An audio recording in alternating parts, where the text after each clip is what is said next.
কাদিয়ানীদেরকে সরকারিভাবে বাংলাদেশের জমিনে অমুসলিম ঘোষণা করতে হবে। কাদিয়ানী এবং কাদিয়ানীদেরকে যারা অনুসরণ করে তারা কাফের একাধিক কারণে। এক নাম্বার কারণ হলো আকীদায়ে খতমে নবুয়তকে অস্বীকার করার কারণে কাফের। যে আকীদায়ে খতমে নবুয়ত পবিত্র কোরআনের 99 আয়াত দ্বারা প্রমাণিত, মুহাম্মদুর রাসূলুল্লাহ সাল্লাল্লাহু আলাইহি ওয়াসাল্লামের 200-এর চেয়েও বেশি হাদিস দ্বারা প্রমাণিত। দ্বিতীয় নাম্বার কারণ, হযরতে ঈসা আলাইহিস সালাতু ওয়াস সালাম এখনো জীবিত। আল্লাহ তাআলা উনাকে সশরীরে আসমানে উঠিয়ে নিয়েছে। কিয়ামতের পূর্বে আবার এই দুনিয়াতে আসবে। আমাদের নবী মুহাম্মদুর রাসূলুল্লাহ সাল্লাল্লাহু আলাইহি ওয়াসাল্লামের শরীয়ত অনুযায়ী এই পৃথিবীতে উনি শাসন করবে। এই কথাটা বলেছে ইমাম ইবনে হাজার আসকালানী আল ইসাবা ফি তাময়িজ সাহাবা নামক কিতাবে। এই কথাটাকে ঈসা আলাইহিস সালাম জীবিত, আসমানে উঠিয়ে নিয়েছে, এই সমস্ত কথাগুলো কোরআন শরীফের 13 আয়াত দ্বারা প্রমাণিত এবং আল্লাহর রসুলের 113 হাদিস দ্বারা প্রমাণিত। এই আকীদাটাকেও অস্বীকার করেছে মির্জা গোলাম আহমদ কাদিয়ানী। সে বলেছে ঈসা মারা গেছে, আর পৃথিবীতে দ্বিতীয়বার আসবে না। আমি ঈসা নিজেকে ঈসা দাবি করে ঈসা আলাইহিস সালাম যে জীবিত সেটাকে অস্বীকার করেছে। আর ঈসা যে জীবিত সেটা কোরআনের আয়াত দ্বারা প্রমাণিত। সেজন্য মির্জা গোলাম আহমদ কাদিয়ানী এবং তার অনুসারীরা কাফের। নাম্বার 3, নবীগণকে অবমাননা করার কারণে কাফের। নবীগণকে অবমাননা করার কারণে কাফের। কেমন অবমাননা করেছে জানেন? সে বলেছে নবীগণ আমার আগমনে জীবিত হয়েছে, সমস্ত নবীগণ আমার জামার ভিতরে আছে, সমস্ত নবীগণ আমার জামার ভিতরে আছে। রুহানি খজায়েন 18 নম্বর খণ্ড 787 নম্বর পৃষ্ঠা, 78 নম্বর পৃষ্ঠা, 478 নম্বর পৃষ্ঠা। নাম্বার 2, সে বলেছে মুহাম্মদুর রাসূলুল্লাহর জন্য চন্দ্র গ্রহণ হয়েছে, আমার জন্য চন্দ্র সূর্য উভয়টার গ্রহণ হয়েছে। রুহানি খজায়েন 19 নম্বর খণ্ড 183 নম্বর পৃষ্ঠা। সে বলেছে ঈসা আলাইহিস সালাতু ওয়াস সালাম মদ পান করতেন, নাউযুবিল্লাহি মিন যালিক। রুহানি খজায়েন 19 নম্বর খণ্ড 71 নম্বর পৃষ্ঠা। সে আরো বলেছে ঈসা আলাইহিস সালাতু ওয়াস সালাম মিথ্যা কথা বলতেন। রুহানি খজায়েন 11 নম্বর খণ্ড 289 নম্বর পৃষ্ঠা। সে আরো বলেছে ঈসা আলাইহিস সালাতু ওয়াস সালাম গালিগালাজ করতেন, 11 নম্বর খণ্ড 289 নম্বর পৃষ্ঠা। সে আরো বলেছে ঈসা আলাইহিস সালাতু ওয়াস সালামের খানদান পুত পবিত্র ছিল, কিন্তু তার 3 দাদি নানি, কত না দাদি নানি? 3 দাদি নানি।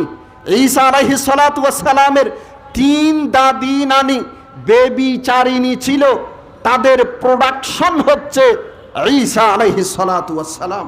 এই কথাটা লেখা আছে রুহানি খজায়েন 11 নম্বর খণ্ড 291 নম্বর পৃষ্ঠা। এই কথাগুলো বললে নবীগণের ইজ্জত থাকে, নবীগণের ইজ্জত থাকে। আর নবীগণকে যারা অবমাননা করেন তারা হলেন কাফের। কাজী ইয়াজ রাহিমাহুল্লাহ শরহ শিফা নামক কিতাবের 2 নম্বর খণ্ড 643 নম্বর পৃষ্ঠাতে সুস্পষ্ট ভাষায় বলেছে নবীগণকে যারা অবমাননা করবে তারা কাফের। সেজন্য মির্জা গোলাম আহমদ কাদিয়ানী এবং তার অনুসারীরা কাফের। সর্বশেষ কথা মুহতারাম হাজিরিন, পৃথিবীর বিভিন্ন রাষ্ট্র, সৌদি আরব, মিশর, সিরিয়া, কুয়েত, বাহরাইন, এই সমস্ত রাষ্ট্র সরকারিভাবে কাদিয়ানীদেরকে অমুসলিম ঘোষণা করেছে। আমরা চাই আমাদের এই বাংলাদেশের জমিনেও কাদিয়ানীদেরকে সরকারিভাবে মুসলিম ঘোষণা করতে হবে, করতে হবে, করতে হবে।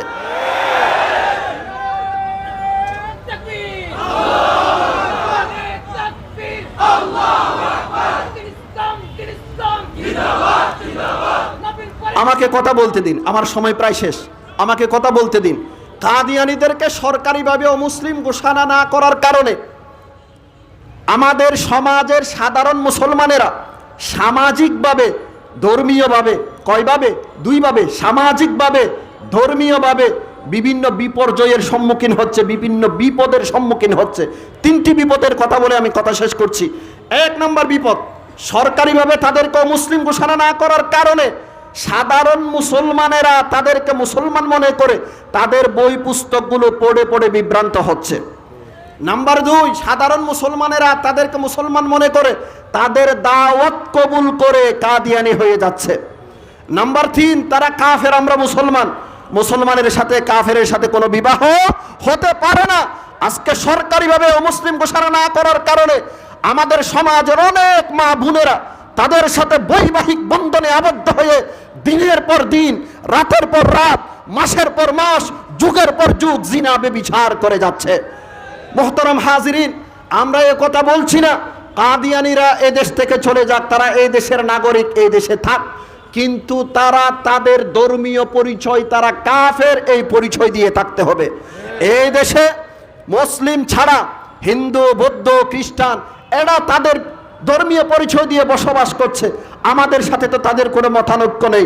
ঠিক তেমনি ভাবে কাদিয়ানিরা যদি এই দেশে বসবাস করতে চায় তাহলে তারা তাদের ধর্মীয় পরিচয় কাফের পরিচয় দিয়ে থাকতে হবে, মুসলমান পরিচয় দিয়ে এই দেশে থাকার অধিকার তারা রাখে না।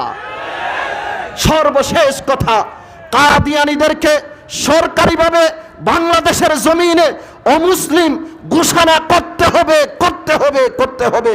ওয়া আখিরু দাওয়ানা আনিল হামদুলিল্লাহি রাব্বিল আলামিন ওয়া সাল্লাল্লাহু আলা সাইয়্যিদিনা মুহাম্মদ ওয়া আলা আলিহি ওয়া সাহবিহি।